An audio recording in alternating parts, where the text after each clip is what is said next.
생명의 말씀이 나의 길과 매를 밝히 보여주네.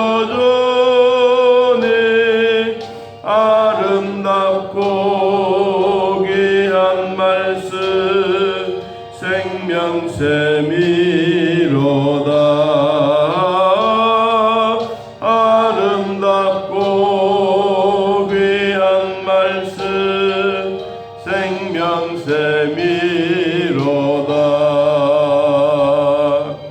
귀한 주님의 말씀은 내 노래 되도다. 모든 사람을 살리는 생명의 말씀은 각도 없이 받아 생명길을 가니. 아름답고 귀한 말씀 생명샘이로다. 아름답고 귀한 말씀 생명샘이로다. 널리 울리어 퍼지는 생명의 말씀은 마음의 용서와 평안을 골고루 주나니. 다만 예수 말씀 듣고 복을 받네.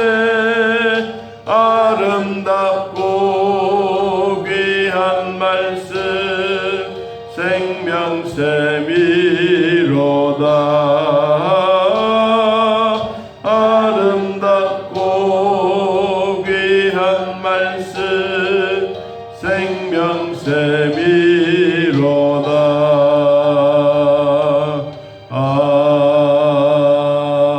아멘. 우리가 예배를 드리고 또 하나님의 말씀으로 은혜를 받고 기쁨으로 사는 이것이 우리 하루의 삶의 참 행동이라고 하면, 우리가 어떤 사람과 함께 여행을 하느냐, 또 어떤 사람과 함께 같이 지내느냐, 또 우리가 어떤 분에게 하나님의 말씀을 받느냐 하는 것은 참 중요합니다. 성경의 교재에 따라서 어떤 내용으로 공부하느냐 이것보다도 누구와 함께 공부하느냐 하는 것은 더 중요한 일입니다.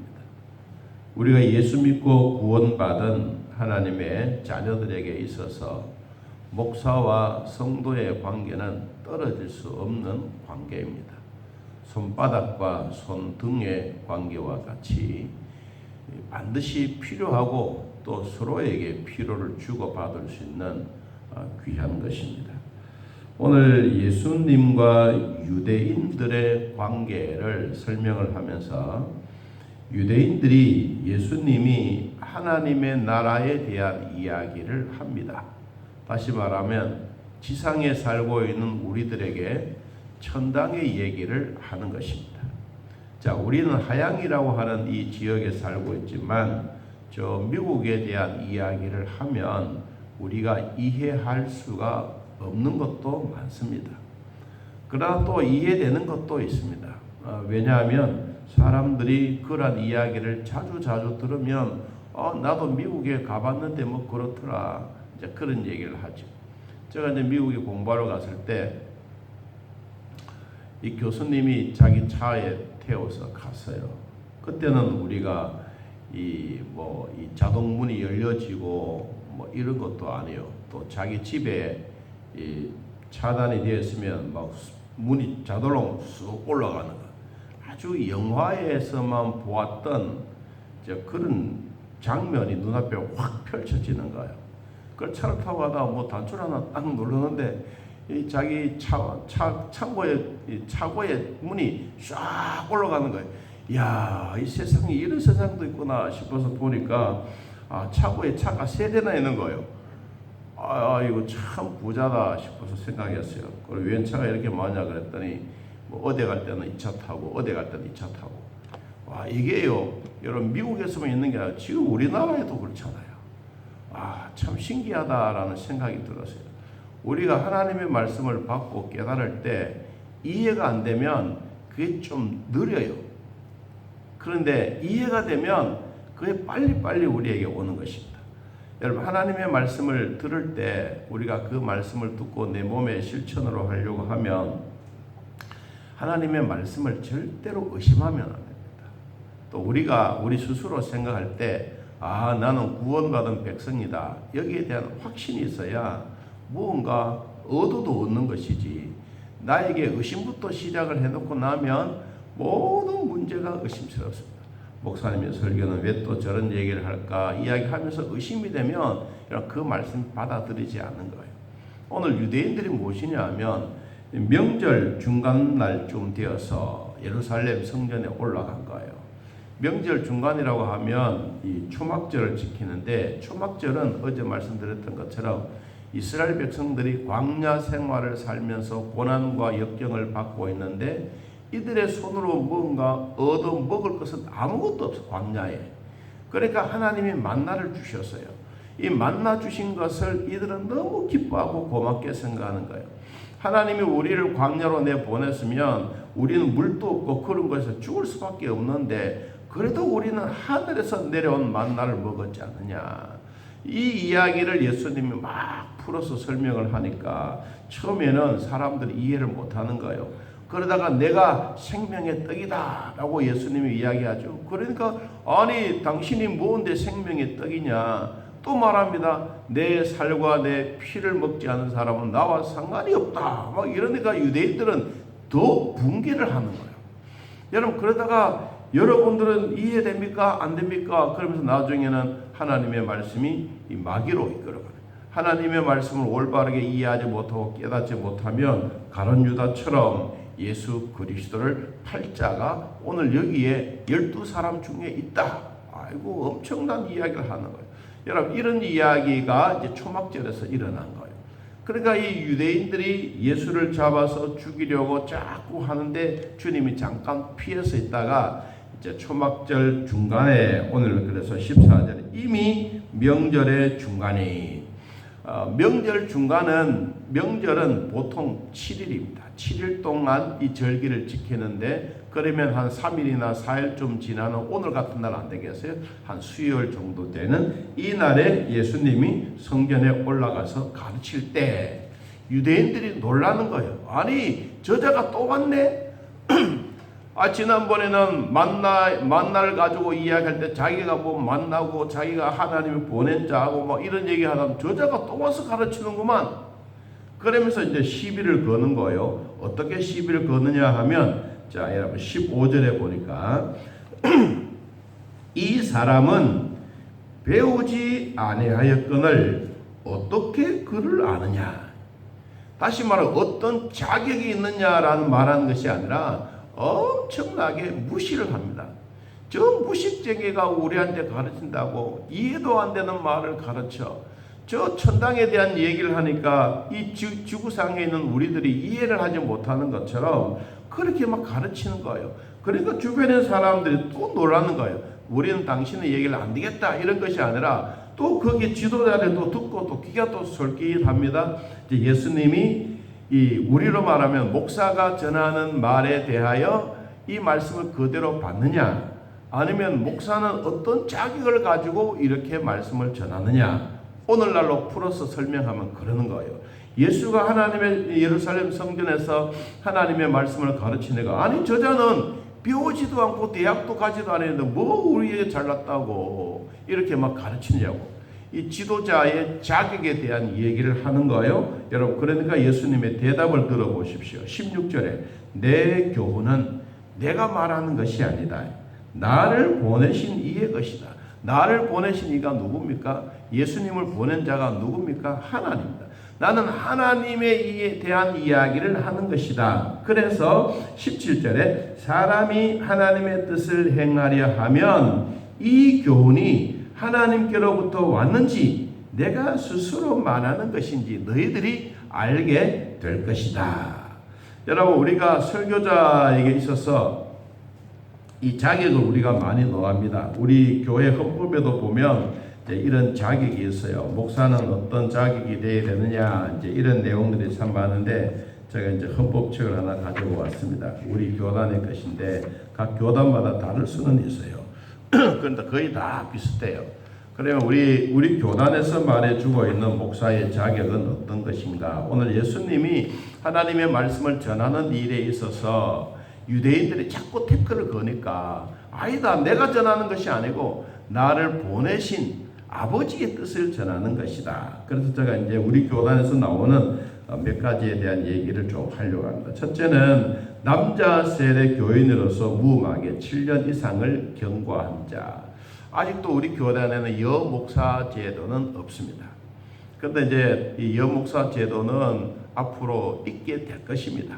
왜냐하면 지금도 여장로도 우리도 하자, 여목사도 하자 이렇게 총회에서 여러 번 올라왔는데 아직도 우리는 남자. 저는 여목사 있는 것을 좋아합니다. 왜냐하면 성경에 여목사 하지 말라는 법은 없잖아요. 남녀 평등이라고 말한다면 아직도 우리 교단 이 고신에는 약간 좀 그런 게 있습니다. 이 타 교단들처럼 여목사도 있고 여장로도 있으면 얼마나 좋겠어요. 합동측도 지금 있으려고 그러고요. 그 다음에 그 통합측은 이미 있습니다. 이 여목사 제도는 우리 교단에도 여전도사님들이 진짜 똑똑한 사람들 많아요. 열심히 배우고 이런 분들이 있는데 이런 분들이 인재들 다 어디로 가느냐 하면 통합측으로 가는 거예요. 열심히 배우고 훈련 잘 받고 진짜 능통한 사람들이 있는데 이분들이 다 우리 인재들이 다른 교단으로 빼앗겨 가고 있습니다. 두 번째는 목사의 신학적 자격은 총회지경 신학대학원 졸업자로서 강도사 자격을 취득한 자다. 이 신학대학은 그래도 대학을 졸업하고 그리고 신학대학원은 3년입니다. 그러니까 7년의 공부를 한 사람이죠. 의사들도 그렇고 여러분 신학자들도 그렇습니다. 그리고 각 교단마다 이 신학대학원이 있습니다. 우리 교단에는 신학대학원이 아주 부산에서 있다가 지금 천안으로 가 있죠. 이런 신학대학원을 가지고 있는 교단이 몇 개 없습니다. 그런데 아주 이런 부분들은 우리 교단이 참 자랑할 만합니다. 세 번째는 총회가 정하는 수련 봉사 기간을 필요해야 한다. 이거는 우리는 이 강도사 고시 합격을 하고 나면 그리고 2년, 옛날에는 3년이었는데 지금은 2년 동안 교회에서 봉사해야 목사의 자격을 시험치게 만듭니다. 네 번째는 노회 목사 고시에 합격해야 된다. 이 목사 고시도 참 많습니다. 장로 고시는 세 과목을 치지만 목사 과목은 7과목입니다. 그래서 그것을 한꺼번에 다 치려고 하면 진짜 머리에 열이 나는 것이죠. 신앙이 진실하고 교수의 능력이 있고 행위가 복음적이고 자기 가정을 잘 다스리고 신불신 간의 신임과 존경을 받아야 된다. 이 우리 교단에서 9가지를 이렇게 자격을 논했습니다. 예수님 당시만 하더라도 이런 얘기가 많은 거예요. 아니 예수는 배우지도 않았는데 우리에게 왜 가르치냐? 무슨 자격이 있느냐? 이제 이렇게 이야기를 자꾸 하니까 이제 예수님이 하시던 말씀이 자 19절에 보니까 이렇게 말합니다. 모세가 너희에게 율법을 주지 아니하였느냐? 너희 중에 율법을 지키는 자가 없도다. 너희가 어찌하여 나를 뭐하느냐? 죽이려고 하는구나. 너희들이 실질적으로 내가 하늘에서 왔다고 말하니까 너희의 주 목적은 하나님의 말씀을 받으려고 온 것이 아니고 나를 뭐하려고? 죽이려고 오는 것이다. 그러니까 예수님이 이 유대인들을 생각하고 있는 통찰력을 이미 알고 있는 거예요. 이 알고 있으면서 정확한 내용들을 이 무리들에게 이야기를 하는 것입니다. 여러분, 우리가 신앙 없는 행위를 가지게 되면 사람만 보입니다. 여러분, 교회에 오셔서 제일 중요한 것은 이 사람과 사람 사이의 관계가 삐뚤어지기 시작하면 사람과의 관계가 누구에게 화살이 오느냐 하면 목사에게 옵니다. 장로님에게 가지 않습니다. 하나님에게도 가지 않습니다. 사람과 사람 사이의 관계가 올바르지 못하면 이게 목사가 똑바르게 가르쳐야 되지, 목사가 똑바로 가르치지 않으니까 안 되지. 여러분, 어린아이가 가르친다고 뭐 그대로 하면 다 박사가 되고 안 그렇겠습니까? 여러분, 사람의 신앙에 따라, 행위에 따라, 자라오는 과정에 따라서 다 다른 거예요. 오늘 여러분은 이 자리에서 예배드리는 여러분들이 저희 설교를 듣고 똑같이 나가서 오늘 목사님 진짜 목사의 자격에 대해서 참 그렇더라 이렇게 이야기하는 분들도 있고, 쓸데없는 소리 말한다, 설교 시간에 뭐 또 그런 얘기 하느냐, 또 이런 얘기도 하는 분도 있고요. 여러분, 사람이 받아서 나가서 듣는 것은 자기의 입장에서 받는 거예요. 그래서 하나님이 우리에게 주셨던 공통적인 목적이 뭐냐? 성경은 하나님의 감동으로 된 것이다. 하나님의 감동으로 된 하나님의 말씀을 받는 사람들에게는 온전한 마음이 생겨진다. 이 온전한 마음만 생겨지는 것은 사람의 말을 통해서 온전하게 되는 것이 아니라 성경에 감동된 하나님의 말씀을 받는 우리에게는 내 안에 성령님이 계시면 그 말씀이 온전해지는 것이다. 그래서 내 속에 있는 죄악들이 자꾸 도망가게 되고 내 안에 하나님의 성실함이 이루어지게 되는 것은 내 안에 성령님이 계시기 때문이다. 여러분, 예수를 믿는 사람들에게 가장 소중하게 여기고 귀중하게 여기고 보석처럼 여겨야 될 것이 무엇입니까? 내 안에 하나님이 계신다는 거예요. 여러분, 하나님이 계시는 내 안에 이것을 누가 막 빼앗아 가려고 노력해도 하나님이 꼭꼭 숨겨놨어요. 여러분, 우리 마음속에 있는 하나님을 누가 빼앗아 가겠습니까? 아무도 빼앗아 갈 수 없습니다. 여러분의 마음속에 있는 성령 하나님은 결코 사탄이 우리에게 와서 빼앗아 가려고 하더라도 우리는 빼앗기지 않습니다. 한번 들어와 계시는 그분, 한번 내 마음에 들어와서 나의 구주로 섬기고 있는 그분은 절대로 나를 떠나가지 않습니다. 내가 가끔씩 배반하고 내가 신앙생활 안 되고 어려운 일이 생기면 하나님 앞에 슬쩍 도망갔다가 다시 하나님 네 왔습니다 하고 또 찾아오는 게 우리의 인간인데, 하나님은 그런 분이 아니에요. 여러분, 그래서 우리가 하나님의 말씀을 믿을 때는 하나님이 분명히 약속하셨어요. 전능하신 하나님이 약속하신 것을 우리가 안 믿으면 우리의 탈이에요. 우리의 탈. 그런데 하나님은 이 약속을 했으면 반드시 약속을 지키세요. 그 약속의 말씀들이 우리에게 언제 이루어지느냐? 하나님이 오늘 예수님을 통해서 내가 내 스스로의 말을 전하는 게 아니고 나를 보내신 아버지의 뜻을 전하는 것이다. 그래서 17절에도 말했습니다. 사람이 하나님의 뜻을 행하려고 하면 이 교훈이 누구로부터 왔는지, 하나님으로부터 왔는지 스스로 알아라. 그래야만이 진짜 하나님의 은혜를 받는 사람이 되는 것이다. 스스로 말한 사람이 누구냐? 자기 영광만 구하는 것이 아니라 나를 보내신 이의 영광을 돌리는 것이 이게 진짜 일이다. 자, 오늘 예수님은 자기가 설교자로서 복음을 전하는 자로서 이 유대인들이 자꾸 태클을 거니까 자기가 구체적으로 말했습니다. 하나님의 말씀을 전하는 사람들은 누구냐? 우리는 이렇게 신학적으로 뭐 이렇게 이 육체적인 이 자격을 딱 요하는 것이지만은 예수님의 자격은 하늘에서 보낸 자가 진짜다. 하늘에서. 그래서 세례 요한도 하나님으로부터 보냄을 받은 나 세례 요한이 하나님의 말씀을 증거하는 것처럼, 여러분, 오늘날 우리들도 하나님이 우리를 보내셔서요. 왜 우리를 보내셔서 이 지구상의 수많은 사람들의 사탄의 밥이 되지 않고 하나님의 자녀로 삼아주셨던 그 일은 내 안에 성령이 들어와서 너는 내 것이다 라고 주님이 말하신 거예요. 그래서 우리는 주님의 것입니다. 여러분, 내 것처럼 여겨지지만 내가 최후의 목적은 주님을 향하여 하나님의 나라에 가는 이것이기 때문에 오늘 예수님이 하나님의 말씀을 선포자의 자격에 대해서 논하면서 나는 내가 전하는 것이 아니고 아버지가 나를 보내신 이의 뜻을 전하는 자가 바로 복음 전하는 것이다. 저도 여러분도 하나님이 나를 선택하여 하나님의 자녀로 삼아 주셨습니다. 여러분, 이 땅에 살면서 힘든 일고 어려운 일이 있더라도 우리는 하나님의 말씀을 받고 당당하게 이 세상을 살아가기를 진심으로 축복합니다. 하나님 아버지, 오늘도 우리가 예수 믿고 구원받은 하나님의 자녀로 살게 하시니 고맙고 감사합니다. 믿음의 사람, 성령의 사람, 또 진리의 사람으로 우리를 세워주셨으니 결코 부족함이 없도록 도와주시고, 진리 안에 살 때마다 모든 자격을 요하게 하셨던 주님이 하나님의 말씀 전하는 자로서, 복음을 전하는 자로서 성령의 감동과 세상의 충분한 지식을 가지고 하나님의 말씀을 잘 묵상하여 성도들에게 진리의 말씀을 깨닫게 하고, 또 그 말씀을 통해서 우리의 신앙에 하나님의 증인이 되는 복이 날마다 있게 하여 주옵소서.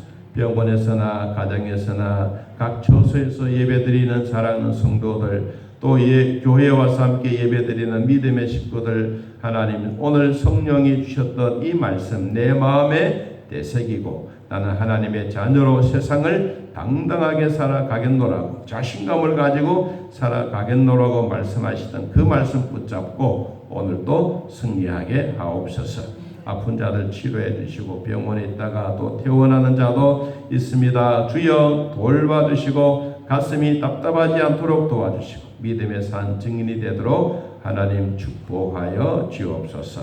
함께해 주신 하나님 감사합니다. 예수님의 이름으로 기도하옵나이다. 아멘.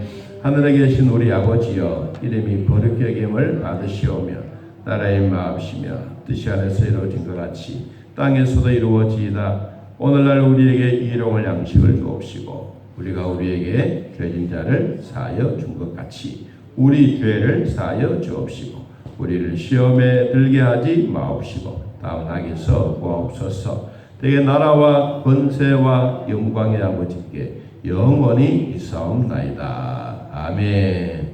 자, 이렇게 드리겠습니다.